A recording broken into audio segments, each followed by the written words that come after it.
2022 परीक्षा के लिए आ गया सौरभ सर का गेस्ट। 10th का फी 500 और 12th का फी 550 रखा गया। पेमेंट आपको गूगल पे, फ़ोन पे 7903979715 पर करना है।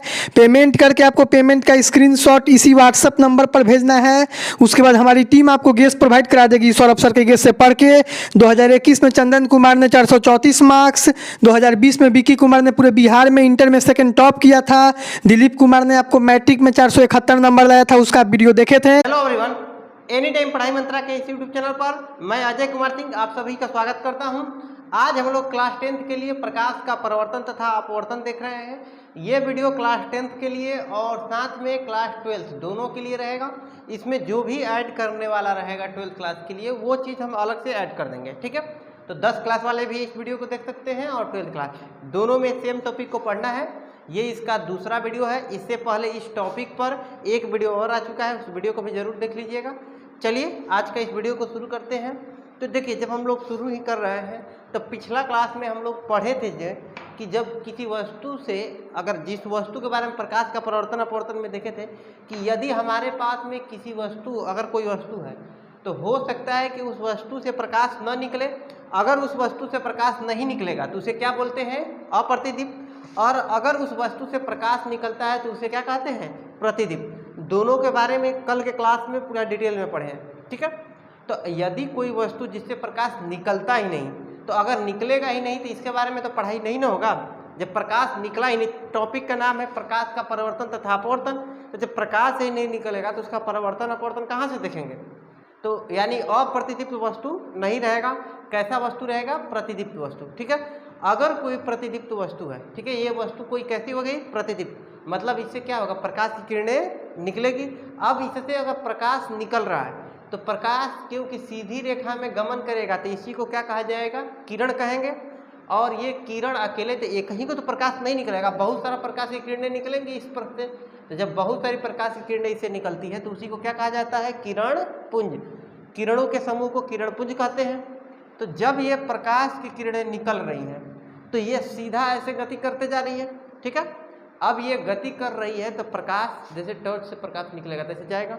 तो जब ये सीधा जाता है तो किसी कण से टकराएगा ना, तो जो यहाँ पर टकराने वाला वस्तु है जिस पे क्या करता है, एक वह वस्तु होती है जिससे प्रकाश निकल सकता है या फिर नहीं निकल सकता है। नहीं निकलेगा तो उसे बोलेंगे अप्रतिदीप्त, और अगर निकलेगा तो उसे क्या बोलेंगे? प्रतिदीप्त वस्तु, ठीक है। अब ये प्रकाश क्योंकि अगर प्रतिदीप्त अप्रतिदीप्त है। पढ़ाई में डाउट सबका सॉल्यूशन है डाउट नट। स्टूडेंट, अगर कोई भी क्वेश्चन में आप फंस गए हो, क्वेश्चन नहीं बन रहा है, तो क्वेश्चन का आपको फोटो खींचना है, क्रॉप करना है और डायरेक्ट उसका आपको वीडियो सॉल्यूशन मिलेगा। चाहे वो क्वेश्चन आपका होमवर्क का हो, सीबीएसई बोर्ड का हो, यूपी बिहार महाराष्ट्र बोर्ड का हो, क्वेश्चन 6 से 12 IIT JEE mains and advance NEET का हो, फिजिक्स का हो, केमिस्ट्री का हो, मैथ का हो, बायोलॉजी का हो, अगर नहीं बन रहा है तो तुरंत उसका आपको वीडियो सॉल्यूशन मिलेगा। साथ में कोटा के top faculty GB sir, NJ sir, Akanksha ma'am, Prince sir का आपको क्लास मिलेगा डाउटनट ऐप पर। 3 करोड़ छात्रों का विश्वास है डाउटनट ऐप। आज ही डाउनलोड कीजिए डाउटनट ऐप, लिंक डिस्क्रिप्शन में दिया गया है। तो पढ़ाई मुझे खत्म। अगर निकलेगा प्रकाश तो इसमें से सीधा निकलेगा, इसीलिए इसको किरण कहेंगे। और क्योंकि समूह में निकलेगा तो इसको कहेंगे किरण पुंज। अब ये प्रकाश किरण सीधा जा सकती है, फैल सकती है, ये सब के बारे में हम लोग पिछला वीडियो में देख चुके हैं, ठीक है। तो जब ये जाके प्रकाश सीधा चाहे किसी भी तरह से रहेगी तो किसी दूसरे वस्तु पर टकराएगी। तो जिस वस्तु पर ये टकरा रही है, ठीक है, इस वस्तु का आकार छोटा भी हो सकता है। मतलब कि प्रकाश का जो किरण ऐसे जा रहा है इससे भी छोटा हो सकता है, या फिर इस प्रकाश की किरण से इसका आकार क्या हो सकता है? बड़ा हो सकता है। ये दोनों केस हो सकते हैं। तो पहले हम लोग छोटा रहेगा तब क्या होगा, इसको लेकर बात करते हैं। तो इसको लेकर एक शब्द आता है, कहते हैं इसको विवर्तन, ठीक है। होता क्या है विवर्तन? कि जब प्रकाश की किरण अत्यंत सूक्ष्म कण से क्या करती है? टकराती है। जैसे प्रकाश की किरण जब ऐसे सीधा चल रहा है तो छोटे कण से टकराएगा। जब ये छोटा कण से टकराती है तो यह किस पथ पर गमन करने लगती है? तरंगीय पथ पर। इस पर जब टकराएगा छोटी को ना तो ये ऐसे नाचने लगेगा। तो इसी को क्या कहा जाता है? प्रकाश का विवर्तन। मतलब कि प्रकाश ऐसे तो सीधी रेखा में चलेगी, लेकिन जब एकदम छोटा कण रहेगा उससे टकरा जाएगा तो ये ऐसे नाचने लगेगा। तो इसी को कहा जाता है विवर्तन। इसका एग्जाम्पल जैसे कि देखिए, मेरा हाथ है तो यहाँ पर प्रतिबिंब इसका बन रहा है। आपको इस साइड में दिखाई दे रहा है, ठीक है। तो ये प्रतिबिंब बन रहा है जो पीछे, तो आप प्रतिबिंब कायदे से तो ये होना चाहिए कि यहाँ पर अगर कोई वस्तु है लड़का मान लीजिए, ठीक है, तो उसका अगर छाया बन रहा है पीछे, क्योंकि इससे प्रकाश तो इधर से अगर टार्च जा रहा है प्रकाश है, ठीक है, तो छाया यहाँ पर बनना चाहिए कायदे से उसका, ठीक है, इस प्रकार से इसका छाया बनना चाहिए।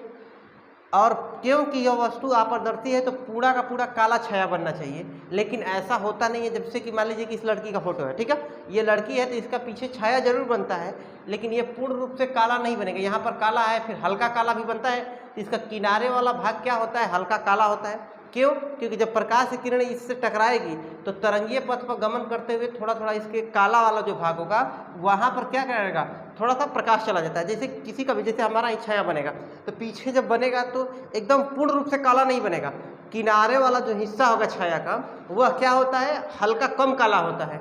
किसके कारण से? विवर्तन के कारण से। क्योंकि वहाँ पर ये सब प्रकाश जब टकराएगा तो टकराने के बाद तरंगीय पथ पर हल्का हल्का क्या करता है, छाया पर भी पड़ता है। समझ में आ गया? तो इस घटना को ही क्या कहते हैं, विवर्तन। विवर्तन होता क्या है, जब प्रकाश की किरणें अत्यंत सूक्ष्म कण से टकराएगी तो तरंगीय पथ पर गमन करेगी, इसी घटना को कहा जाएगा विवर्तन, ठीक है। तो अब हम लोग ये समझे कि प्रकाश निकल रहा था, जिसमें से अगर नहीं निकला तो अप्रतिदीप्त तो हो गया, अगर निकल गया तो इसको क्या बोलेंगे, प्रतिदीप्त। अब ये प्रकाश जब निकलेगा तो सीधा जा रहा है तो किरण कहेंगे। अब ये अगर छोटा वस्तु से जब टकरा रहा था, तो जब ये छोटा वस्तु से टकराया तो विवर्तन दर्शा रहा था। अगर कोई बड़ी वस्तु से टकराती है, ठीक है, तो अगर बड़ी वस्तु से टकराएगा तो यह वस्तु 3 प्रकार की हो सकती है, क्योंकि संभावना 3 है कि यहाँ पर एक बड़ी वस्तु से अगर प्रकाश की किरण टकरा रही है तो हो सकता है कि प्रकाश पूरा का पूरा पार हो जाए, इस वस्तु से प्रकाश पूरा पार हो जाए, या हो सकता है कि वस्तु से प्रकाश पार ही ना हो, या हो सकता है कि कुछ पार हो कुछ पार ना हो। यही 3 संभावनाएं बनती है ना, कि अगर प्रकाश किसी वस्तु पर पड़ेगा तो हो सकता है कि उस वस्तु से प्रकाश चला जाए, हो सकता है न जाए, हो सकता है कि कुछ जाए कुछ न जाए। यही 3 संभावनाएं बनती हैं। इसी आधार पर ये जो वस्तु है इसको 3 हिस्सों में बांटा गया। कौन कौन सा? पारदर्शी, अपारदर्शी और पारभासी। तो अगर वस्तु पूरा का पूरा प्रकाश चला जाएगा इस वस्तु से तो उस वस्तु को पारदर्शी बोलेंगे, अगर पूरा का पूरा नहीं जाएगा तो उसे अपारदर्शी, और अगर थोड़ा जाएगा थोड़ा नहीं जाएगा तो उसे क्या बोलेंगे, पारभासी, ठीक है। चलिए इसको समझते हैं कि पारदर्शी वस्तु कैसी होती है। तो ऐसे पदार्थ जिससे आर पार क्या किया जा सकता है, देखा जा सकता है, उसे क्या कहते हैं, पारदर्शी वस्तु कहते हैं। इससे क्या होता है, प्रकाश आर पार जा सकता है। तो जिस वस्तु से हम अगर क्या करता है, प्रकाश आर पार चला जाएगा तो हम क्या कर सकते हैं, उस वस्तु को देख सकते हैं, ठीक है। उस वस्तु से आर पार हम देख सकते हैं। जैसे कि ग्लास हो गया, कांच, कांच पारदर्शी है, इससे प्रकाश आर पार, ये लगे से टार्च मारेंगे इस पे तो ये क्या होगा, पूरा का पूरा प्रकाश दूसरे साइड चला जाएगा। तो इसको क्या कहते हैं, जैसे बल्ब होता है, बल्ब के अंदर जलता है ना, फिर भी बाहर प्रकाश आता है। तो ये सब जिससे प्रकाश आर पार करता है उसे बोलते हैं पारदर्शी। इससे हम क्या कर सकते हैं, आर पार देख सकते हैं। जैसे क्या हो गया, कांच हो गया, जल हो गया, हवा हो गया, ये सब पारदर्शी होते हैं। इसके कारण से इसके हम क्या कर सकते हैं, आर पार देख सकते हैं। समझ में आया बात? चलिए आगे देखते हैं। ये पारदर्शी को हो गया। अपारदर्शी, देखिए अ का मतलब ही होता है नहीं, पारदर्शी मतलब कि पार हम उसके देख सकते नहीं है, दर्शी मतलब देखना। तो अगर हम क्या कर सकते हैं, आर पार वस्तु के नहीं देख सकते हैं तो उसी को क्या कहते हैं, उस वस्तु को अपारदर्शी। और जिस वस्तु से हम नहीं देख पाते हैं, क्यों, क्योंकि उससे प्रकाश आर पार होता नहीं है। तो जिस वस्तु से प्रकाश आर पार होगा तो उस वस्तु को से हम देख सकते हैं, ठीक है, आर पार देख सकते हैं। अगर उस वस्तु से प्रकाश आर पार नहीं होगा तो उस वस्तु के आर पार हम देख सकते नहीं है, ठीक है।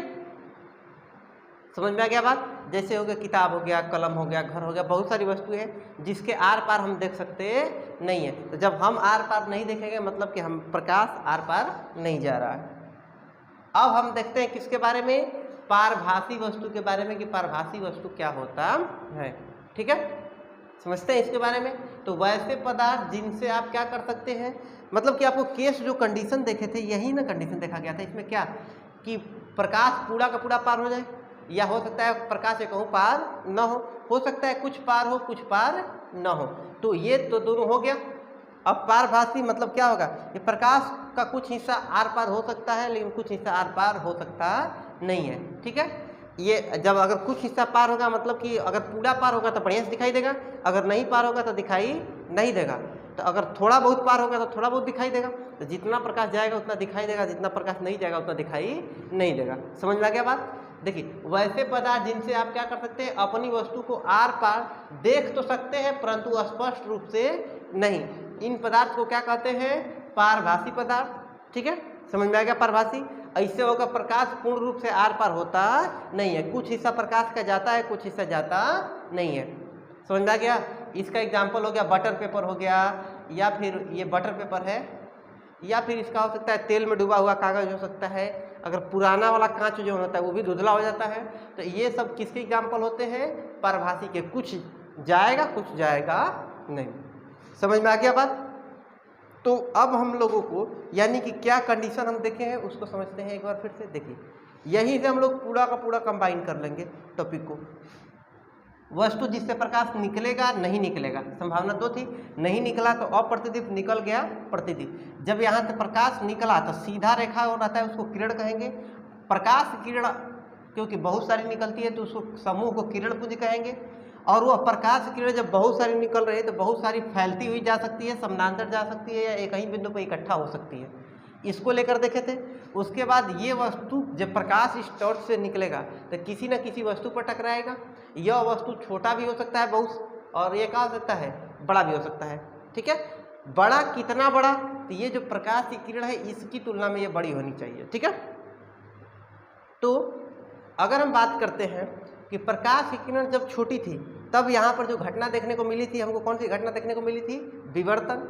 और विवर्तन यानी कि उसमें होगा क्या कि सीधा जाएगा, इसे टकराएगा, छुट्टी को ये है जैसे ही नाचने लगेगा, ऐसे ऐसे जाने लगेगा प्रकाश की किरण।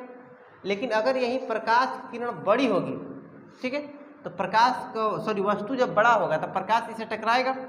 अब टकराने के बाद संभावनाएं तीन कि हो सकता है कि इस वस्तु से प्रकाश पार हो जाए, हो सकता है इस वस्तु से प्रकाश जाए और पार न हो सकता है कि प्रकाश जाए लेकिन कुछ पार हो कुछ पार न हो। ठीक है, अगर चली गई, पार हो गई, इसका मतलब कि वह पारदर्शी हो गया, मतलब आर पार क्या कर सकता है? जा सकता है। यानी आर पार हम क्या कर सकते हैं? उसके देख सकते हैं। प्रकाश जहाँ जाएगा वहीं हम देखेंगे, अगर नहीं जा पाएगा तो हम देख पाएंगे नहीं। जैसे कि इस दीवार के उस पार हम नहीं देख पाते हैं, क्यों? क्योंकि इस दीवार के उस पार प्रकाश जा सकता नहीं है। कांच के हम आर पार देख सकते हैं, क्यों? क्योंकि कांच के आर पार क्या कर सकता है? प्रकाश जा सकता है। ठीक है, और वहीं अगर बात करेंगे पारभासी में तो कुछ हिस्सा जाता है कुछ हिस्सा नहीं जाता है। तो कुछ हिस्सा जाएगा तो कुछ हिस्सा दिखाई देगा, कुछ हिस्सा अगर नहीं गया तो इसका मतलब कुछ हिस्सा दिखाई नहीं देगा। तो ये चीज़ समझ में आ गया पूरा। पारदर्शी क्या होता है, अपारदर्शी क्या होता है, पारभासी क्या होता है, विवर्तन क्या होता है, ये सब देख लिए। तो हम लोग अब अगले वीडियो में इसके देखेंगे कि जब हमारे पास में अगर पारदर्शी वस्तु है तो इसको लेकर कि अगर अपारदर्शी वस्तु पर प्रकाश जब पड़ेगा तो क्या होगा, अगर अपारदर्शी पर पड़ रहा है तो क्या होगा, पारदर्शी वस्तु पर प्रकाश पड़ेगा तो क्या होगा, इसके बारे में नहीं पढ़ना होता। पारभासी के बारे में हम लोग को नहीं पढ़ना रहता है। मेन पढ़ना हमारे पास में दो ही है, एक पारदर्शी वस्तु और एक अपारदर्शी वस्तु। पारदर्शी वस्तु के बारे में जो पढ़ना होता है तो हम लोग अगला क्लास में देखेंगे कि अगर वस्तु पारदर्शी है तो उसको क्या कहेंगे जब उससे प्रकाश पार हो रहा है तो, और अगर अपारदर्शी है तो उसका क्या संभावना हो रहा है, सबको बारे में कल के क्लास में डिस्कस करेंगे। ठीक है, तो आप लोग का मिलते हैं। ये वीडियो जो है आज मंगलवार को का क्लास है। अब आप लोगों का क्लास जो होगा बृहस्पतिवार को होगा। ये क्लास जो होता है टीटीएस में चलता ही है, तो टीटीएस में 7 बजे इवनिंग में जो होगा आप लोग का क्लास चलेगा 7 बजे से। ठीक है, जिसमें फिजिक्स है, ये 10th क्लास वाले और 12th दोनों के लिए रहेगा। आपको कैसा पढ़ाई लगा कमेंट करके बताइए। अगला वीडियो जो आएगा जो बृहस्पतिवार को आएगा उसमें आप लोग का हम कमेंट पढ़कर आप लोग को सुनाएंगे, जो भी आपका सवाल जवाब रहेगा उसका हम जवाब देंगे। ठीक है, और MWF वाला क्लास जो चल रहा था केमिस्ट्री का, टेक्निकल प्रॉब्लम के कारण कल नहीं क्लास हो पाया था, वीडियो अपलोड हुआ लेकिन अच्छे से नहीं चल रहा था, उसको पुनः डाल दिया गया है वीडियो, उसको देख लीजिएगा। ठीक है, और उसमें का जो भी कमेंट होगा कल वाले में हम क्या करेंगे, MWF वाला में भी आप कमेंट कर सकते हैं वीडियो पर, उसका कमेंट अगले वीडियो में हम लोग डिस्कस करेंगे। ठीक है, मिलते हैं अगले